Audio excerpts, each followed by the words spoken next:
Bon, imaginons un instant la scène. On croise une personne qui se présente comme absolument, totalement zen. Ouais, la posture parfaite, le discours bien rodé, quoi. Exactement. On baigne dans la lumière, on ne parle que d'éveil spirituel, d'énergie positive. La personne est presque intouchable. Les fameuses hautes vibrations. C'est ça. Et puis, face à une simple critique anodine, ou, je sais pas, un imprévu totalement banal, comme un retard de train, cette même personne explose d'une rage complètement disproportionnée. Ah oui, ou alors elle fuit carrément la discussion en claquant la porte. Complètement. C'est un décalage fascinant, et je crois qu'on a tous observé ça un jour ou l'autre. On s'attend à puiser dans un puits de sagesse insondable, et paf, on se retrouve face à un mur de déni d'une fragilité déconcertante.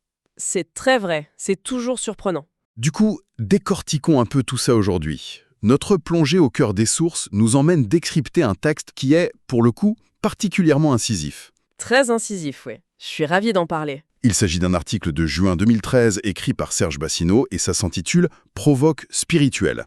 Et on prévient d'emblée ceux qui nous écoutent, c'est pas un énième manuel de méditation douce avec de la flûte de Pan en fond. Non, clairement pas. Ce qui est fascinant ici, c'est que ce texte s'attaque avec une précision vraiment chirurgicale à la tyrannie de la fausse positivité.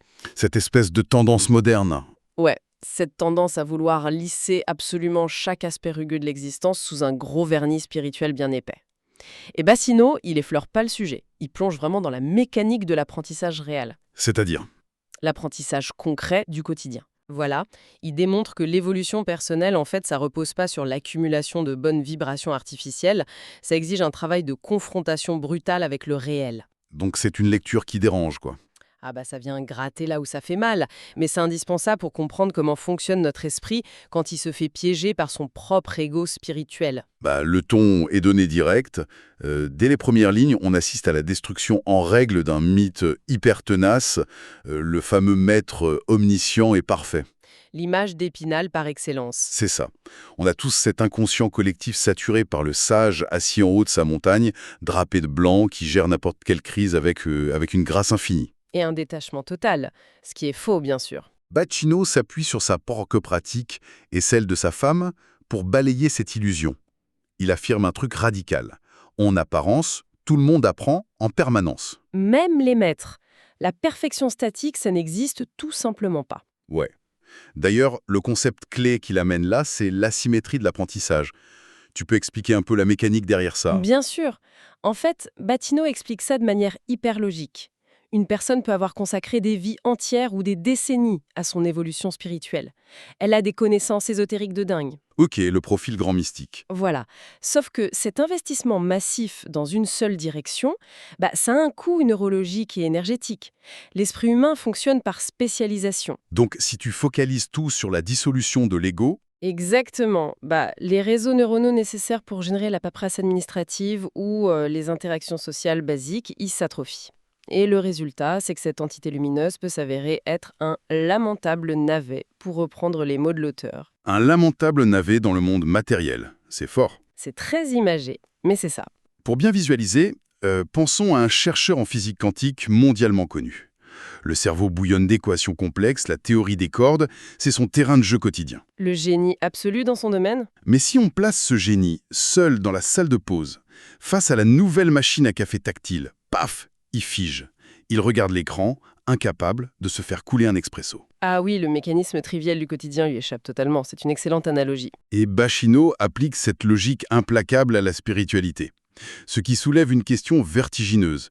Si un Jésus ou un Gautama peut avoir un besoin vital des lumières de quelqu'un de super pragmatique, est-ce que ça veut dire que la hiérarchie de l'apprentissage n'existe pas? C'est exactement la conclusion.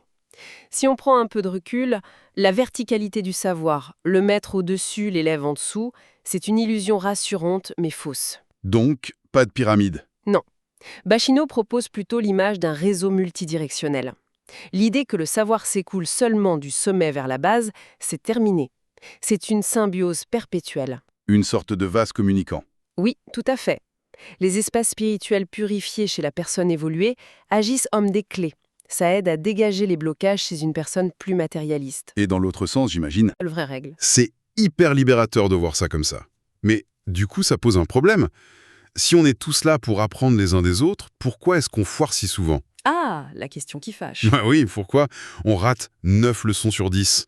Baxino pointe du doigt un truc très précis, nos conditionnements, ce qu'il appelle les schémas mentaux. Et son choix de mots est fantastique. Il qualifie ces schémas d'espèces de bestioles immondes. C'est viscéral comme expression. Ouais, parce que c'est pas juste de mauvaises habitudes passives, c'est une mécanique parasitaire. Ces schémas, ils agissent comme des algorithmes autonomes en tâche de fond dans notre tête. Genre un virus informatique? Exactement. Quand un événement extérieur menace une croyance bien ancrée, le schéma s'active et court-circuite la rationalité. C'est de la survie biologique de base.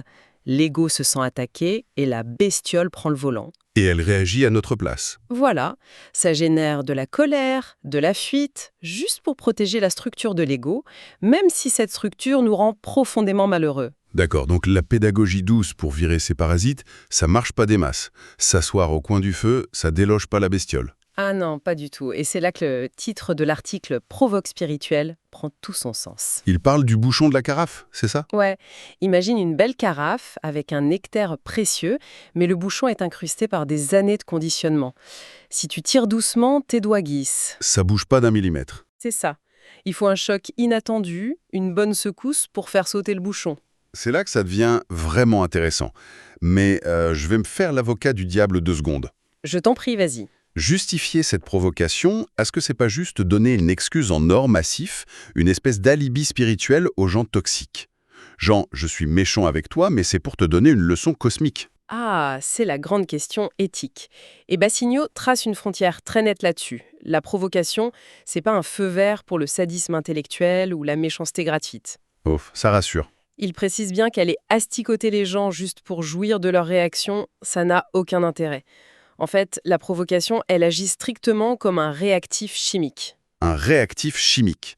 Donc le but, c'est pas de créer l'explosion, mais de révéler la poudre qui était déjà là. Exactement ça. La provocation en soi n'a aucune valeur sacrée. Ce qui compte, c'est l'onde de choc émotionnel chez l'autre. Bacchino souligne que face à des phrases hyper banales, certaines personnes sortent littéralement de leur gond. Elles explosent pour rien, quoi. Voilà. Et cette intensité disproportionnée, elle indique au millimètre près où est cachée la bestiole immonde. Si on n'avait pas de schéma là-dessus, ça glisserait comme de l'eau sur les plumes d'un canard. Exactement. L'indignation spectaculaire, c'est la preuve irréfutable que l'ego vient de se faire pincer là où il est le plus rigide. C'est fou. Et le texte devient super piquant quand il applique ça aux réactions des gens face à ceux qui rayonnent, ceux qui s'aiment. Ah oui, le passage sur la jalousie. Ouais. Bacchino cible ceux qui critiquent sans arrêt la joie des autres. Il dit que ceux qui jugent sans discernement l'audace d'être heureux, c'est souvent parce que leur propre vie intérieure est un désert. La lumière de l'autre révèle leur vide. C'est insupportable pour eux. C'est ça. Et l'image qu'il utilise pour décrire cette souffrance est mémorable. Il dit qu'on croirait, je cite, qu'on vient de leur enfoncer une aiguille à tricoter dans le postérieur. C'est cru, mais ça fait sourire parce que c'est tellement représentatif de la douleur égotique fulgurante. Et alors, comment réagissent les prétendus chercheurs de vérité face à ce besoin de se laisser secouer? Par une hypocrisie totale. Au lieu d'accepter l'inconfort de l'aiguille à tricoter comme un outil de diagnostic, ils utilisent une stratégie d'évitement. Bacchino appelle ça le moi idéalisé. Le moi idéalisé, c'est une armure, en fait. Une cuirasse redoutable. Face au conflit, ils se mettent en lévitation morale. Ils se disent « Oh, ma vibration est trop pure pour que je me salisse les mains dans ces conflits de bas étage. » C'est passionnant comme architecture mentale.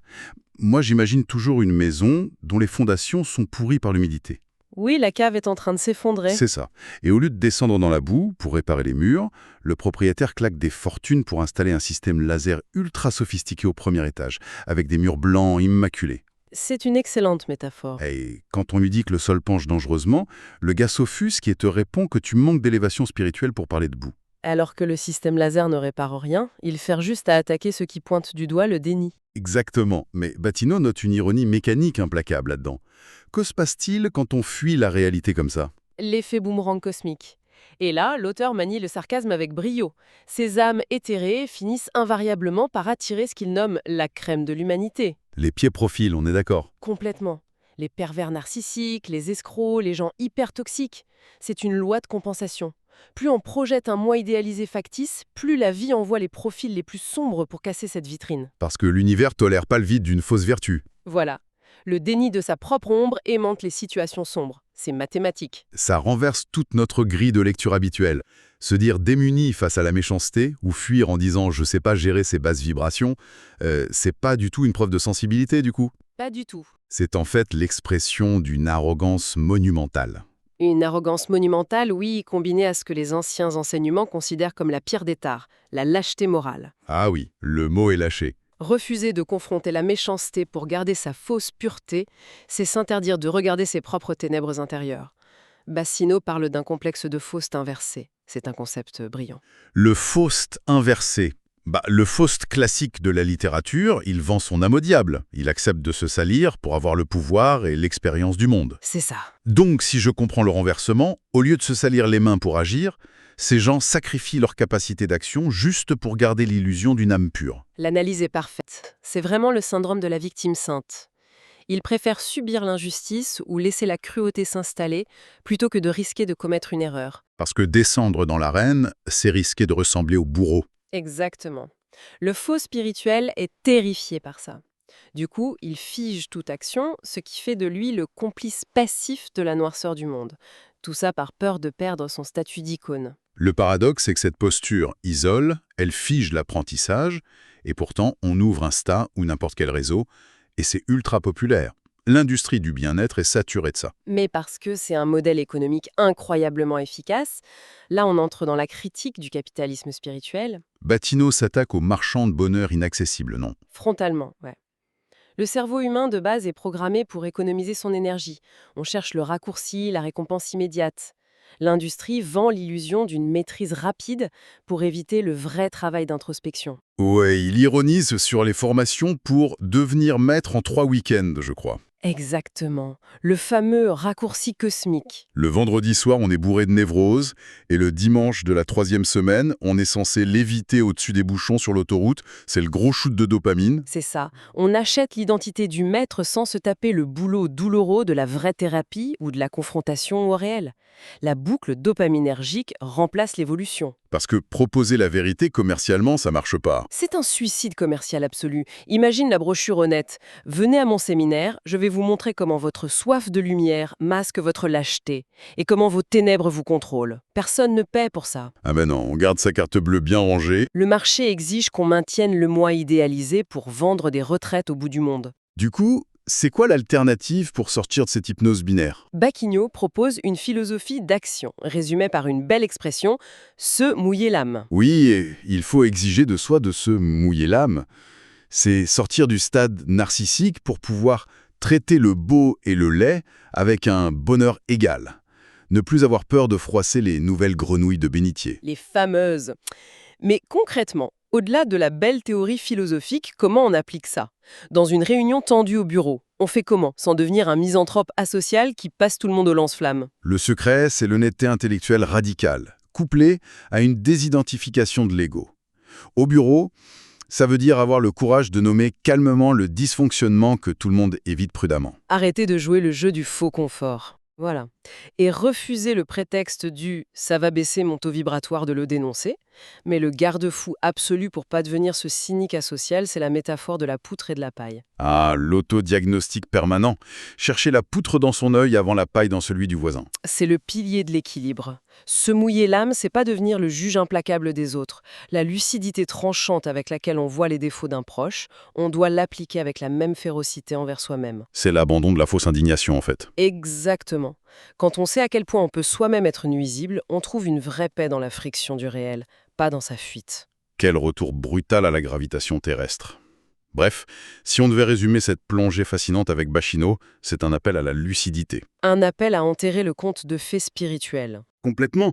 L'évolution, ça vient pas des diplômes ésotériques ou des livres qui flattent l'ego. Le vrai savoir a des arêtes vives. Il faut laisser exploser le fameux bouchon de la carafe, même si ça fait un bruit assourdissant. S'ouvrir au monde, c'est accepter d'être bousculé pour dissoudre ce moi idéalisé.